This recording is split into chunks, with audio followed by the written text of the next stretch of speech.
Bore da, ac ai ddymuno fore Nadolig bendithiol i bob un ohonoch chi. A dymuno tangnefedd yr wyl i chi ac i'ch teuluoedd. Mae'n hyfryd i weld pob un ohonoch chi yma y bore yma. A ni na wedi gallu goleuo 5 ganwyll yn Nghynwychiau'r Advent. Gobaith, heddwch, llawenydd a cariad, ac wrth gwrs y ganwyll olaf, sef canwyll Iesu Grist ei hun, goleuni y byd. A dwi'n gychwyn gyda'r englyn yma o eiddo Willie Griffith. I letu na fi eidlotach, daeth ef ar daith hir ddirwgnach, i boen byd yn faban bach, i gynnig byd am genach. Gadwch chi ni blygu pen mewn gweddi. O Dduw ein tad yn efo la, sanctaidd, da ni'n diolch bod ni wedi gallu ymgynnull y bore yma ar ddydd Nadolig gyda'n gilydd, fel teulu ynghyd. A da ni'n diolch i ti bod ni wedi gallu goleuo'r 5 ganwyll yng Nghynwychiau'r Advent. Y ganwyll olaf, canwyll Iesu Grist ei hun, goleuni'r byd. Ac arglwydd wrth i ni daddoli di y bore yma, da ni'n gofyn i ti anfon ysbryd glân i'n cynorthwyo ni, gan bod ni'n gofyn hyn oll yn enw ac yn haeddiant yn harglwydd Iesu Grist. Amen. Wel, gadwch chi ni ganu yn carol gyntaf, sef 450 i orwedd mewn preseb roedd criwr y byd. Nid oedd ar ei gyfer na gwely na chryd, y ser yn sychu ar dlws faban mair, yn cysgu yn dawel ar wely o wair. Y garol gyntaf.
Byddai hwn at ddarlleniad cyfarwydd o'r Efengil yn ôl Luc sydd yn rhoi hanes y geni i ni.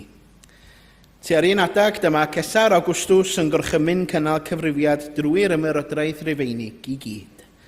Hwn oedd y cyfrifiad cyntaf gafodd ei gynnal cyn bod Quirinius yn llywodraethwr Syria. Roedd pawb yn mynd adra i'r trefi lle cawson nhw ei geni i gofrestru ar gyfer y cyfrifiad. Felly gan fod Joseph yn perthyn i deulu'r brenin Dafydd, gadawodd Nasareth yn Galilea a mynd i gofrestru yn Jwdea, yn Bethlehem, hynny ydy tref Dafydd. Aeth yno gyda Mair oedd yn mynd i fod yn wraig iddo, ac oedd erbyn hynny'n disgwyl babi. Troedden nhw yno, daeth yn amser i'r babi gael ei eni, a dyna lle cafodd ei phlentyn cyntaf i eni, bachgen bach, a dyma hi'n lapio cadachau ei geni'n ofalus o amdano, a'i osod i orwedd mewn cafn ar gyfer bwydo anifeiliad. Doedd dim llety iddyn nhw aros ynddo.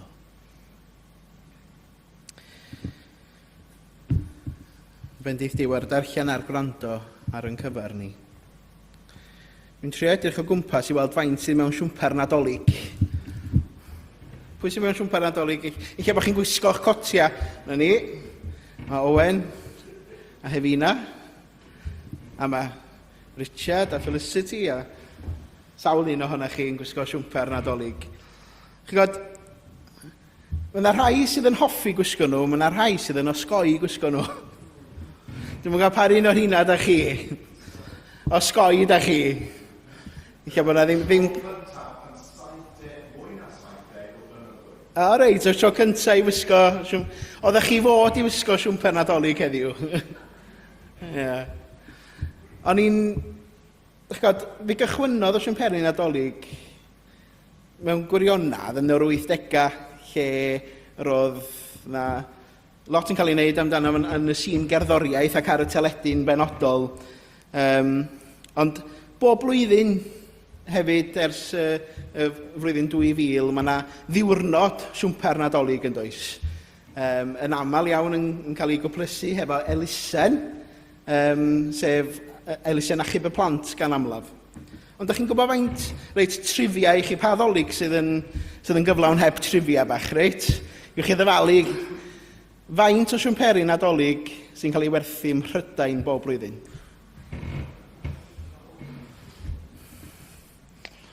Sy'n neb am roi cynnig? Miliwn. Iawn.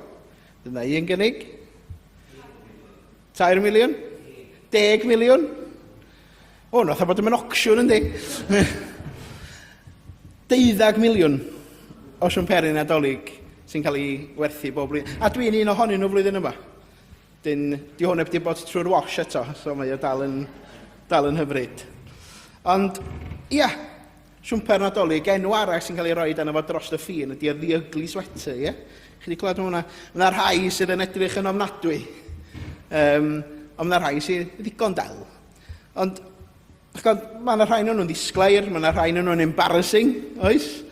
Mae'na rhai nhw sydd wedi cael ei ddewis yn ofalus, a mae'na rhai yn cael nhw fel anreg dolig. Efallai'n ddi-groeso yn dibynnu sut ydych chi yn cymryd at y siwmperi dolig. Ond mae siwmper Nadolig yn gwneud un peth yn dda. Reit? Mae o yn deud rhywbeth amdano ni cyn i ni gyrraedd y person yna. Cyn i ni siarad, cyn i ni egluro'n hunan, mae'r hyn yr ydyn ni'n ei wisgo yn anfon negas yn dydi. Mae dillad yn bwysig, ac mae stori'r Nadolig yn sôn am wisgo.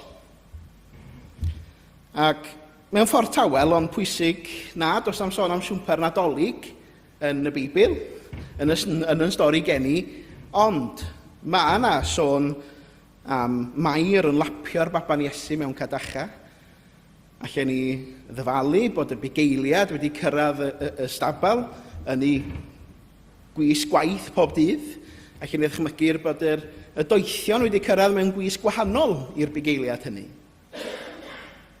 Ond yn ddiweddarach mae'r Efengil yn deud wrthyn ni fod Iesu yn tyfu i fyny ymhlith y bobl gyffredin. Wedi wisgo fel pawb arall ynddo. Nid yw Duw yn cyrraedd wedi lapio mewn gogoniant ac utgyrn, ond wedi lapio gyda dynoliaeth. Mae hynny ar ei ben ei hun yn ryfeddol. Dyma ryfeddod y Nadolig ynddo.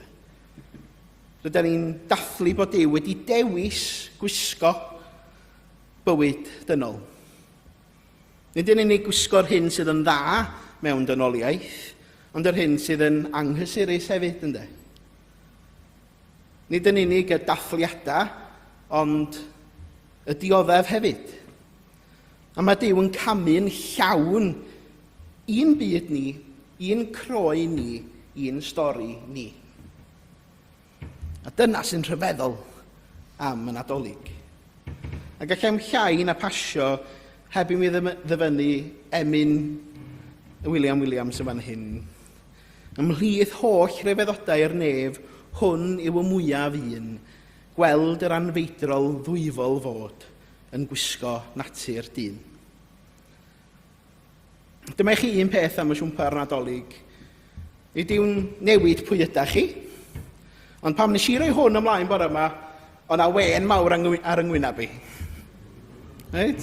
Chos o'n i'n gofio, mae'n ddydd Nadolig, ac dwi'n mynd adre nes ymlaen, dwi'n mynd i fyny Gynarfon, so mae yna 4 awr o daith ymlaen i, ond gael mynd i weld y teulu, a beth bynnag fydden ni'n neud heddiw, bod ni yn gweld y teulu, neu bod ni yn adra, yn gwylio'n hoff rhaglenni teledu, yn gwylio ar y radio, sydd bynnag fydden ni'n dathlu'r diwrnod heddiw. Da ni'n gwneud hynny o wybod bod Crist wedi dod i'n byd ni, wedi dod a rhywbeth disglair i'n byd ni, wedi dod â lliw i'n byd ni. A mae'r siwmper yn adlewyrchu hynny, mae'n dod â lliw i'n byd ni'n dydy. Gall siwmper cynnas rhoi cysur. Gall hi'n gwirion, ddod â gwen a chwerthin. Ond mae'r Testament Newydd yn deud rhywbeth tebyg wrthyn ni am ffydd. Dro ar ôl tro rydyn ni'n cael yn hannog i wisgo rhai pethau'n benodol. Tosturi, caredigrwydd, gostyngeidrwydd, amynedd a cariad. Nid fel gwisgoedd, nid fel siwmper neu trwsus, ond fel ffordd o fyw. Fel arferion rydyn ni'n ei wneud pob dydd. A mae Dydd Nadolig yn atgoffa ni nad dim ond rhywbeth rydyn ni'n ei gredu ydy ffydd, ond rhywbeth rydyn ni'n ei wisgo. Ac fel siwmper, mae'n rhywbeth rydyn ni'n dewis ei wisgo bob bora. Da ni'n dewis, pan da ni'n mynd i'r rodor yn bora, da ni'n dewis beth da ni'n eisiau wisgo yn dydan. Mi allwn ni ddewis wisgo helioni mewn byd sy'n yn hannog ni gasglu ac i gadw. Gallwn ni ddewis gwisgo tynerwch mewn diwyllian sy'n gwobrio angharedigrwydd. Gallwn ddewis gwisgo gobaith pan fydd hi'n haws rhoi gorau iddi. Nid yw siwmper Nadolig yn datrys problemau'r byd, ond mae'n yn helpu ni i wynebu'r oerfel. Mae'n caniatáu ni gamu allan gyda mwy o gynhesrwydd nag oedd gennym ni o'r blaen. A dyna be mae Crist yn ei wneud i ni'r Nadolig yma. Dyna be mae'n ei gynnig. Nid yw Iesu'n cael gwarad ar bob poen ac anhawster, ond mae'n mynd i mewn iddo gyda ni. Mae'n dod â chynhesrwydd i lefydd oer, goleini i dywyllwch, presenoldeb i'r llefydd unig. A dyma'r peth olaf am y siwmper. Mae o fod i cael ei weld. Welis i Owen yn glir bore yma. A mae pawb sy'n gwisgo siwmper Nadolig, mae o'n sefyll allan. Mae fod i cael ei weld. Dyma fod i cael ei guddio, bod chi'n rhoi cot drosti hi, ond mae fod i cael ei weld. Mae'r hyn rydyn ni'n ei ddathlu heddiw i fod i cael ei wisgo. Yn dydy. Bod yn siwmperu ni'n chweithus neu yn ofnadwy, neu mae o'n weladwy. Ac felly dyna mae hi gyda cariad hefyd. Nid yw'r Nadolig i fod i aros yn yr adeilad hwn, nac ar yr un diwrnod yma. Mae'r hyn rydyn ni'n ei ddathlu heddiw i fod i cael ei wisgo. Yn cartrefi ni, yn sgyrsiau ni, yn penderfyniadau ni, ac yn perthynas ag eraill. Felly wrth i ni fwynhau gweddill Dydd Nadolig, o brydau bwyd i'r llanast, i'r chwerthin, neu i wrando ar yn hoff garola, neu raglen deledu, gai ofyn i chi ofyn un cwestiwn syml. Beth fydda i'n wisgo heddiw? Beth fydda ni wisgo? Bydda di ni wisgo tosturi, a mynedd bod ni wisgo cariad. A bydda di'r byd weld yno ni, gras a chynhesrwydd, y baban bach Iesu, ddaeth i'n byd, yr un dyn ni'n ei ddathlu heddiw. Ydych ni weddio. O Dduw cariadus ar fore dydd Nadolig, da ni'n diolch i ti am ddod yn agos ato ni, am ddewis byw ymhlith dy bobl. Da ni'n diolch am Iesu wedi enni i fywyd cyffredin, yn rhannu ein llawenydd a'n poen, yn dod â goleuni i'n tywyllwch. Ac wrth i ni ddathlu heddiw, atgoffa ni fod ffydd yn fwy na geiriau neu gred, i fod yn rhywbeth rydyn ni'n ei wisgo bob dydd, yn y ffordd rydyn ni'n byw ac yn caru. Pan fo ymynedd yn bryn dillada ni a charedigrwydd. Pan fo ofn yn pwyso arno ni, gwrchuddia ni a theddwch. Pan fo'r byd yn oer neu'n galed, dis gen i wisgo tosturi. Boed i gynhesrwydd Crist fynd gyda ni i'n cartrefi, yn yn sgyrsia, yn yn penderfyniadau, a boed ni'n bywyda adlewyrchu dy gariad, fel gall eraill weld drwyddom ni, ras a llawenydd y dydd sanctaidd hwn. Rydym yn rhoi yn hunan i ti, fel y gryda ni, ac fel y byddwn yn fyw, gan ymddiried dy fod gyda ni. Ia Crist Emmanuel, nawr ac am byth. Y gadwch i ni gyd adrodd gweddi'r arglwydd. Ein tad, o'r hwn yr wyt yn y nefoedd, sancteiddiau'r denw, deled y deyrnas, gneler dewyllus, megis yn y nef, mechi ar y ddeiar hefyd. Dyro i ni heddiw ein bare benyddiol, a madda i ni ein dyledion. Gnac arwain ni brofedigaeth, eithyr gwared ni rhag y drwg, gan ei seiddo ti yw'r deyrnas, a'r nerth, a'r gogoniant, yn oes oesoedd. Amen. Wrth i ni nesau at fwrdd y cymyn, gadwch i ni wrando ar gan cor dydd dos dywed ar y mynydd. Mae'r geiriau i fyny ar y sgrin, felly mi gewch chi gyd ganu gyda cor Caerdydd wrth i ni ymnesau at fwrdd y cymyn.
Ar fore Ddydd Nadolig, lle rydyn ni'n cofio Iesu'n dod i'n plith yn blentyn bychain bregus.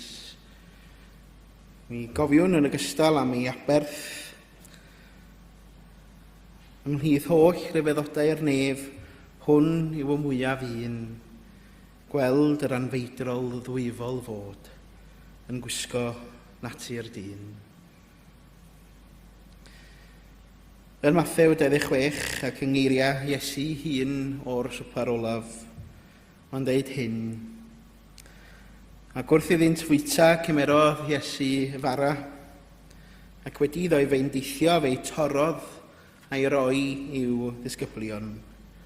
A dywedodd, cymrwch bwytewch, hwn yw fy nghorff.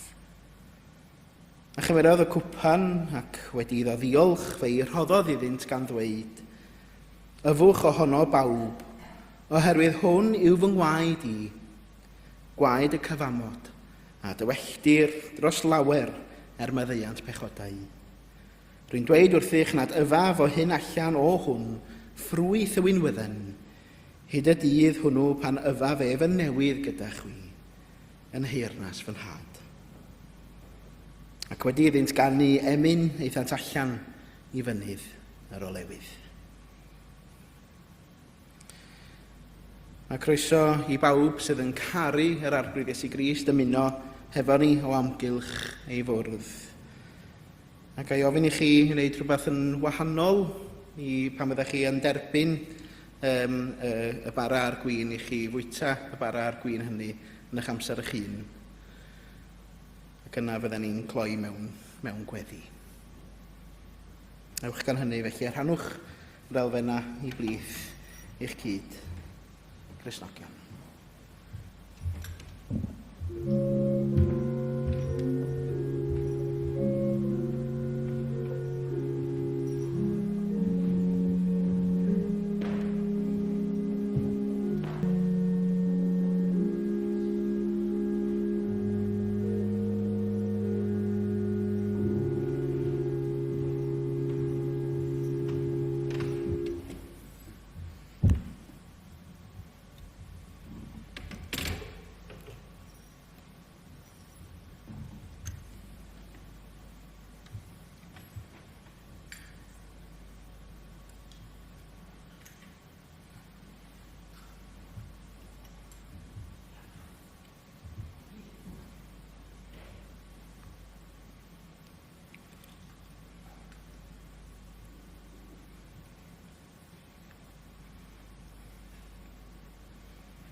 Dad Nefel, ar y diwrnod sanctaidd hwn, da ni'n diolch i ti am rodd Iesu, a aned i ddod â'i achawdwriaeth i'r byd.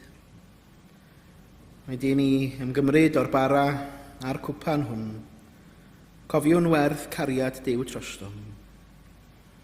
Wedi'r cymyn hwn adnewyddu ein ffydd, a llenwi'n calonau a llawenydd genedigaeth Crist, a gobaith ei elddyfodiad. Gan am bod ni'n gofyn hyn oll yn enw ac yn heiddiant yn harglwydd Iesu Grist. Amen. O gadwch i ni gloi drwy ganu Carol 463 o deuwch ffyddloniau doll dan orfoleddu o deuwch i Fethlem dref. Wele fe anwyd brenin yr angylion o deuwch ac addolwn, o deuwch ac addolwn, o deuwch ac addolwn Grist o'r nef. 463.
Boed i lawenydd yr angylion llenwych calona yn Nadolig hwn, boed i ryfeddod y bugeiliad eich arwain i rannu cariad Duw, boed i heddwch Crist y baban bod gyda chi bob amser.